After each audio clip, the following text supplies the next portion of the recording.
Friends, अब हम लोग करेंगे डिविजनल स्ट्रक्चर। प्रीवियस वीडियो में हम लोगों ने फंक्शनल स्ट्रक्चर करा था, फंक्शनल डिपार्टमेंटेशन करी थी। अब डिविजनल डिपार्टमेंटेशन होगी। डिवीज़न वहीं पे होती हैं जहाँ पे आप लोग more than one type of product बनाते हो। अगर तो एक प्रोडक्ट बनाओगे तो आप लोगों की जो है फंक्शनल डिपार्टमेंटेशन होएगी, और अगर दो या दो से ज़्यादा कोई भी प्रोडक्ट बनाओगे तो हम लोग डिविजनल जो है स्ट्रक्चर यूज़ करेंगे, डिविजनल डिपार्टमेंटेशन यूज़ करेंगे। डिविजनल डिपार्टमेंटेशन का मतलब क्या है? हम लोगों को डिविजन्स यूनिट्स बनानी पड़ेंगी और हर यूनिट के आगे फंक्शंस होंगे। ठीक है, अभी इसके बाद डायग्राम आएगा, हम लोग वहाँ से प्रॉपरली क्लियर करेंगे। पहले हम लोग मीनिंग करते हैं। When an organization is large in size, अगर तो हमारी डिपार्टमेंट जो है, हमारी ऑर्गेनाइजेशन है, फर्म, फैक्ट्री, इंडस्ट्री, वो छोटी है, वो एक ही प्रोडक्ट बनाती है, उस केस में तो हम लोग जो है फंक्शनल डिपार्टमेंटेशन यूज़ करेंगे। ठीक है, अगर तो हमारी फर्म भी बड़ी है, फिर इतने सारे प्रोडक्ट एक ही फर्म में तो बन नहीं सकते, हमें क्या करना पड़ेगा? डिविजनल स्ट्रक्चर यूज़ करना पड़ेगा। यानी कि यहाँ पे ये ज़्यादा किन के लिए सूटेबल है? अगर आप लोगों की ज़्यादा ब्रांचेज़ हैं, ज़्यादा आप लोग प्रोडक्ट बना रहे हो, ठीक है, उस केस में ये आपके लिए सूटेबल रहेगा। इन्होंने सेम अदर वर्ड्स में भी लिखा हुआ है, enterprise which is divided into two or more divisions depending upon the number of product produced, कि आप कितने प्रोडक्ट प्रोड्यूस करते हो उसके बेसिस के ऊपर आपकी डिपार्टमेंटेशन होएगी।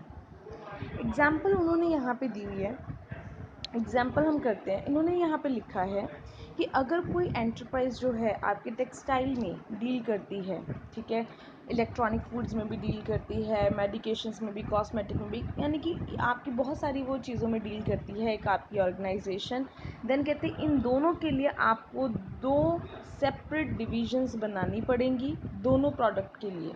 जैसे टेक्सटाइल अलग आ गया, इलेक्ट्रॉनिक गुड्स अलग आ गया। अब टेक्सटाइल डिपार्टमेंट को भी प्रोड्यूस, फाइनेंस, सेल्स, मार्केटिंग, ये सारा डिपार्टमेंट चाहिए। इसी तरीके से इलेक्ट्रॉनिक गुड्स को भी पहले प्रोड्यूस करना पड़ेगा, उसके लिए पैसा चाहिए। मतलब इनके बेसिस के ऊपर अगेन आप लोगों की जो है डिपार्टमेंटेशन हो जाएगी। बट बेसिक जो डिपार्टमेंट्स हैं वो आपके किसके बेसिस के ऊपर बन रहे हैं? On the basis of product, and then उसके बाद जो आपकी क्लासिफिकेशन हो रही है वो फंक्शनल डिपार्टमेंटेशन के बेसिस के ऊपर हो रही है, जैसे उन्होंने यहाँ पे लिखा हुआ है। ठीक है, अब ये जो डिपार्टमेंटेशन है, दोबारा बता रही हूँ, ये है आप लोगों की डिविजनल डिपार्टमेंटेशन, और ये वाली जो डिपार्टमेंटेशन है ये फंक्शनल डिपार्टमेंटेशन है on the basis of function, जो भी उस प्रोडक्ट को प्रोड्यूस करने में इन्वॉल्व हैं। तो ये सूटेबल कहाँ पे है ये ऑर्गेनाइजेशन? एक तो वहाँ पे सूटेबल है अगर आप लोगों की जो ऑर्गेनाइजेशन है वो ज़्यादा प्रोडक्ट बनाती है, ठीक है, डिफरेंट लाइन ऑफ प्रोडक्ट में वो डील करती है, और आपकी प्रोडक्ट स्पेशलाइजेशन अगर आप लोगों को चाहिए कि आप एक प्रोडक्ट ही बना रहे हो पर उसको अपने बहुत अच्छे तरीके से स्टैंडर्डाइज्ड वे में बनाना है, क्वालिटी इंप्रूव करनी है उस चीज़ की, तो मतलब अगर आपको प्रोडक्ट स्पेशलाइजेशन ही चाहिए, जैसे मैं बोल रही हूँ कि बाटा के ज़्यादातर आपको क्या मिलते हैं? ये आपके फुटवेयर वगैरह होते हैं, तो उनको प्रोडक्ट स्पेशलाइजेशन चाहिए, तो उस केस में भी आप लोगों ये क्या करते हो, ये डिविजन्स बना देते हो कि वो सिर्फ इसी चीज़ के ऊपर जो है मेन फोकस करेंगे अपना। एडवांटेजेस आप लोगों को पता ही है, एडवांटेजेस में हम लोग यहाँ पे भी करेंगे।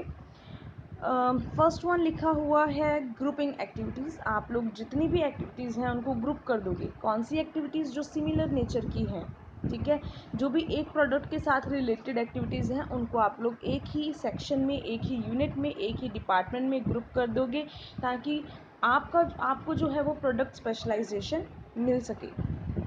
देन उसके बाद इन्होंने एग्जाम्पल लिखी हुई है, थोड़ा सा ये जल्दी करेंगे क्योंकि ऑलरेडी हम जूम मीटिंग में डिस्कस कर चुके हैं इसको। एग्जाम्पल में उन्होंने दिया हुआ है, जैसे टेक्सटाइल है तो टेक्सटाइल के रिलेटेड जितनी भी आप लोगों की एक्टिविटीज़ हैं, चाहे प्रोड्यूस करना है, चाहे उसकी मशीन्स है, चाहे उसको सेल करना है, चाहे उसकी पैकेजिंग है, वो एक ही डिवीज़न में आएगी। नेक्स्ट लिखा है quick decision making. Quick decision making क्यों होता है? यहाँ पे कहते आप लोग किसी और डिपार्टमेंट के ऊपर डिपेंडेंट नहीं हो। जो आप लोगों का एक डिपार्टमेंट है, फॉर एग्ज़ाम्पल टेक्सटाइल डिपार्टमेंट है, तो वो सिर्फ अपने, वो जब भी कोई डिसीजन लेगा, जब वो पॉलिसीज़ बनाएगा, स्ट्रैटेजीज़ बनाएगा, वो जो है दूसरे डिपार्टमेंट से नहीं पूछेगा, वो जो है मेडिकेशन कॉस्मेटिक डिपार्टमेंट से नहीं पूछेगा कि मैं क्या करूँ या मैं क्या ना करूँ। यानी कि मेरे डिसीजन जो हैं वो मेरे अपने डिसीजन हैं, वो किसी और के साथ रिलेटेड नहीं है, रिलेट नहीं करते, मुझे कोई भी इफ़ेक्ट इस चीज़ का नहीं होएगा, एडवर्स इफ़ेक्ट नहीं होएगा। ठीक है, सो इसलिए कहते हैं कि आप लोगों को यहाँ पे क्विक डिसीजन मेकिंग हो जाती है, मतलब आप लोगों को ये फैसिलिटी मिलती है। देन लिखा है अकाउंटेबिलिटी।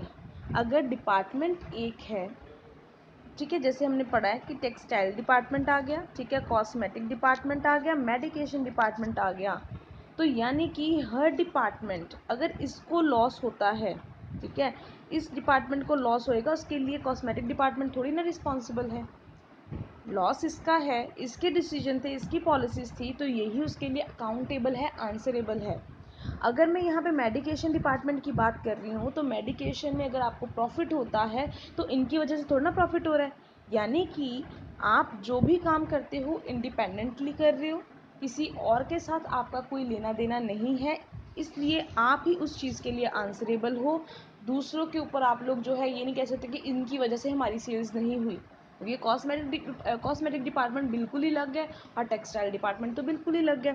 सो इस तरीके से आप लोग किसी और डिपार्टमेंट को अकाउंटेबल, आंसरेबल, रिस्पॉन्सिबल नहीं कह सकते। नेक्स्ट आता है एक्सपेंशन एंड ग्रोथ। अगर आप लोगों ने एक्सपेंड करना है अपने बिजनेस को, ठीक है, ग्रोथ करनी है, तो डिविजनल डिपार्टमेंटेशन में ये चीज़ पॉसिबल है। जैसे पहले मान लो एक आपका बना था टेक्सटाइल डिपार्टमेंट, फिर आपने बना दिया कॉस्मेटिक डिपार्टमेंट, थर्डली आप लोग जो है स्टील इंडस्ट्री में डील कर रहे हो, फोर्थली आप किसी फूड इंडस्ट्री में डील कर रहे हो, तो कहते हैं इनका आपस में कोई लेना देना नहीं है। अगर आप यहाँ पे पांचवा कोई और डिपार्टमेंट एक्सपैंड करना चाहते हो, और डिपार्टमेंट बनाना चाहते हो, आप बना सकते हो। इन डिपार्टमेंट्स को कोई फ़र्क नहीं पड़ेगा उस चीज़ से, यहाँ पे इसलिए लिखा है, ठीक है। अगर आपने एक्सपैंड करना है, बिजनेस को बढ़ाना है, उसकी ग्रोथ करनी है, in any way you can do. इस वजह से कोई और डिपार्टमेंट जो है उसकी वर्किंग जो है वो एडवर्सली इफेक्ट नहीं होंगी, इसलिए लिखा है no fears of mismanagement because activities remain under top management. तो अगर आप लोगों का मिस मैनेजमेंट तो तब होती है ना कि अगर आप लोग अपनी मर्ज़ी से काम करी जाओ, आप दूसरों डिपार्टमेंट से पूछो ही ना, ठीक है, आप लोग को वो टॉप मैनेजमेंट रूल्स बताए ना बताए, आप अपनी मर्ज़ी से रूल बना रहे हो, अपनी मर्ज़ी से इम्प्लीमेंट कर रहे हो, तब मिस मैनेजमेंट होती है। पर यहाँ पे आपका टॉप मैनेजमेंट सेम रहेगी, ठीक है, उसके बाद आपका जनरल मैनेजर आएगा, देन उसके बाद जो है आपके डिविजन्स बन जाएंगी, पर मेन तो ऊपर टॉप डिपार्टमेंट एक ही है ना जिसके लिए आप लोग आंसरेबल हो। इसलिए कहते हैं मिस मैनेजमेंट के चांसेस जो हैं वो ऑलमोस्ट नेग्लिजिबल हैं। नेक्स्ट लिखा है इन्होंने फ्लेक्सिबिलिटी। अगेन ये एक्सपेंशन और ग्रोथ के साथ ही थोड़ा सा रिलेटेड है टॉपिक। फ्लेक्सिबिलिटी कैसे है, इजीली आप लोग अगर अपने डिपार्टमेंट्स में चेंजेस करना चाहते हो, ठीक है, आप कर सकते हो। आप और डिपार्टमेंट बनाना चाहते हो, आप बना सकते हो। आप अपनी खुद की जो है पॉलिसीज़ फ्रेम करना चाहते हो, आप वो भी कर सकते हो, ठीक है। सो यहाँ पे कहते हैं कि आप कहीं पे भी चेंजेस करना चाहते हो, मैन मटेरियल फाइनेंस में आप कर सकते हो। दूसरे डिपार्टमेंट्स जो हैं वो अपनी मर्ज़ी से अपने चेंजेस कर सकते हैं, तो आपस में इन का कोई भी जो है वो क्लैश या कन्फ्लिक्ट राइज या डिस्प्यूट राइज नहीं हो सकते। सो ये हमारा था अभी तक एडवांटेजेस का। अभी हम जल्दी से करते हैं डिसएडवांटेजेस। फर्स्ट वन लिखा हुआ है एक्सपेंसिव।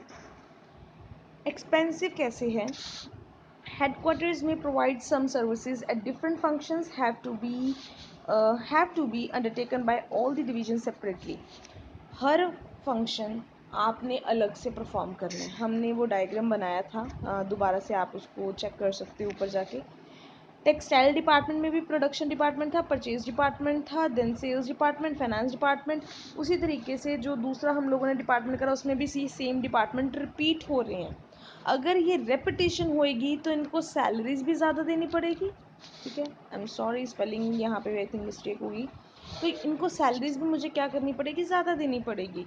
सो ये चीज़ आपके लिए क्या है, एक्सपेंसिव है कि सेम एक्टिविटीज़ आपको हर डिवीज़न में रिपीट करनी पड़ेगी। हर डिवीज़न में प्रोडक्शन डिपार्टमेंट अलग से 2 बार आ रहा है, परचेज डिपार्टमेंट 2 बार आ रहा है। कहते हैं पॉसिबिलिटी है कि अगर प्रोडक्शन अलग अलग हो रही है पर परचेज एक ही जगह पे हो सकता है ना, ताकि स्टाफ को जो सैलरीज देनी है, जो आप लोगों को वेयर हाउसिंग का खर्चा है, वो एटलीस्ट कुछ हद तक तो कम हो जाए।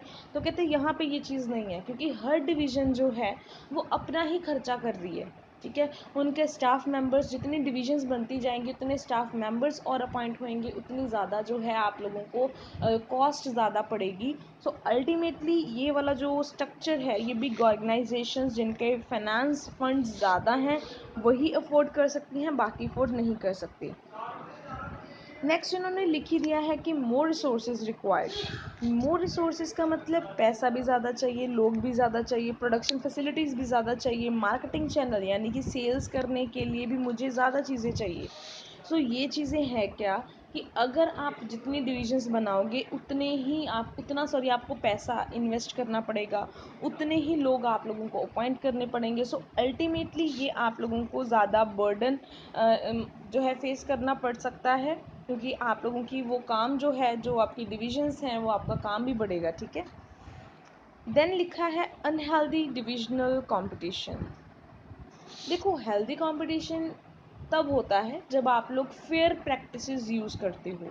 जब मैं अनफेयर प्रैक्टिसेस यूज़ करके कोई कंपटीशन करती हूँ, गलत तरीके से कोई कंपटीशन करती हूँ, ठीक है, गलत तरीके से जीतना चाहती हूँ, उसको अनहेल्दी कंपटीशन कहते हैं, ठीक है। अब यहाँ पे अनहेल्दी कंपटीशन का इन्होंने क्या लिखा हुआ है, हर डिपार्टमेंट कहते हैं वो अपने ही जो है कहते हैं ना, इंडिविजुअल गोल्स के ऊपर फोकस करेगा, इंडिविजुअल ऑर्गेनाइजेशन के ऊपर फोकस करेगा, उसको ऑर्गेनाइजेशनल गोल के साथ कुछ लेना देना नहीं है। आप कंपटीशन तो कर रहे हो, बट अल्टीमेटली उस कंपटीशन की वजह से ऑर्गेनाइजेशनल गोल तो अचीव ही नहीं हो रहा जिसकी वजह से हमने ऑर्गेनाइजेशन बनाई है। तो कहते हैं ऐसे कंपटीशन का कोई मतलब नहीं है, हम इसको अनहेल्दी कंपटीशन में कैटेगराइज करेंगे। सो यहाँ पे लिखा है they fail to keep themselves in one organisation तो तब होएगी ना कि सारे डिपार्टमेंट्स कुछ ना कुछ काम करें, बट अल्टीमेटली ऑर्गेनाइजेशनल गोल तो अचीव हो जाए। पर अगर मैं अपने अपने डिपार्टमेंट के लिए देखूंगी कि टेक्सटाइल डिपार्टमेंट का प्रॉफिट सबसे ज़्यादा होना चाहिए, हमें इनाम मिलेगा, बाकी जो ऑर्गेनाइजेशंस हैं, बाकी डिपार्टमेंट्स का कुछ लेना देना नहीं है, तो कहते हैं वो क्या है, ये अनहेल्दी कॉम्पिटिशन को जो है वो रेस करेगा। Tries to show supremacy over others. तो कहते हैं यहाँ पे आप लोग जो है वो सुपरमेसी शो करना चाहते हो कि हमारे पास जो है ज़्यादा पावर है, हमारे प्रॉफिट ज़्यादा हैं, हमारा डिपार्टमेंट अच्छा है। सो समहाउ इन सम वे आप लोग जो है एक दूसरे डिपार्टमेंट से ऊपर उठना चाहते हो, रेदर देन दूसरी ऑर्गेनाइजेशंस के साथ कंपटीशन करना। सो दे उसकी वजह से होएगा क्या, आपका ऑर्गेनाइजेशनल गोल अचीव नहीं होएगा। एंड सेकेंडली कहते हैं कि हर ऑर्गेनाइजेशन क्या करेगी, अपने एक्सपेंसेस को कंसील, छुपाना स्टार्ट कर देगी, उनका जो असली खर्चा है वो शो नहीं करेंगे। तो कहते हैं ये तो कंपटीशन तो हुआ, आपने उनसे तो जीतना चाहा, पर ये गलत तरीका यूज़ करा ना आपने, कि आप अपने प्रॉफिट दिखाओ, पूरे एक्सपेंसेस दिखाओ, तब अगर आपका प्रॉफिट ज़्यादा आता है तो वो कंपटीशन होएगा, हेल्दी कंपटीशन है। बट आप जो है वो क्या कर रहे हो कि खर्चा भी कम दिखा रहे हो, जो गलत चीज़ है, टैक्सेस भी आप कम पे कर रहे हो, गलत चीज़ है, और फिर अपना प्रॉफिट दिखा के आप ये शो करना चाहते हो कि आप प्रॉफिटेबल ऑर्गेनाइजेशन हो या आपका डिपार्टमेंट प्रॉफिटेबल है, तो वो चीज़ गलत है। तो कहते हैं काफ़ी जो ऑर्गेनाइजेशन हैं वो इसी वजह से जो है रॉन्गली जो है प्रॉफिट कमाती हैं, या इसकी वजह से ऑर्गेनाइजेशन गोल अचीव नहीं हो रहा। तो ये जो है डिसएडवांटेज है डिविजनल ऑर्गेनाइजेशन का, ठीक है। नेक्स्ट लिखा है इंक्रीज इन कॉस्ट। अगर हमने ऊपर बात करी थी कि कॉस्ट आपकी कैसे बढ़ेगी, कैपिटल, मैन पावर, उनको सैलरीज देना, खर्चा, उतना ही आपको जो है प्रोडक्शन कॉस्ट ज़्यादा पड़ेगी, अल्टीमेटली हर चीज़ में कॉस्ट आ रही है, ठीक है। So all the divisions require same department, so there is changes in duplication of work. तो कहते हैं कि आप लोगों का जो डुप्लीकेशन है, वो काम है, वो ज़्यादा हो जाएगा, मतलब सेम डिविजन्स, हर डिवीज़न में सेम डिपार्टमेंट उनको चाहिए। हर डिवीज़न में, यहाँ पे मैं डायग्राम आपको दिखा देती हूँ, कहते हैं हर डिवीज़न में आपको प्रोडक्शन डिपार्टमेंट चाहिए, हर डिवीज़न में आपको सेल्स डिपार्टमेंट चाहिए, हर में फाइनेंस चाहिए, हर में मार्केटिंग चाहिए। तो ये क्या है, हो तो डुप्लीकेशन ही रहे। हमने ये चीज़ पहले भी डिस्कस करी थी कि अगर आप एक ही प्रोडक्शन डिपार्टमेंट बनाओ जो दोनों डिपार्टमेंट्स के बिहाफ के ऊपर चीज़ों को प्रोड्यूस करे, तो आपका काफ़ी खर्चा बच सकता है, ठीक है। हाँ, मानते हैं प्रोडक्शन अलग अलग होएगी, पर फाइनेंस तो एक हो सकता है ना यहाँ पे भी, और मार्केटिंग भी सेम हो सकती है। तो यहाँ पे कहते हैं कि आपका काम तो एक ही हो रहा है, हो तो परचेज ही रहा है, हो तो सेलिंग ही रही है, बट कर क्या रहे हो आप लोग, दो दो बार सेम काम कर रहे हो, तो खर्चा आपका उतना ही डबल हो जाएगा। तो ये जो है आप लोगों को डिसएडवांटेज है डिविजनल स्ट्रक्चर का।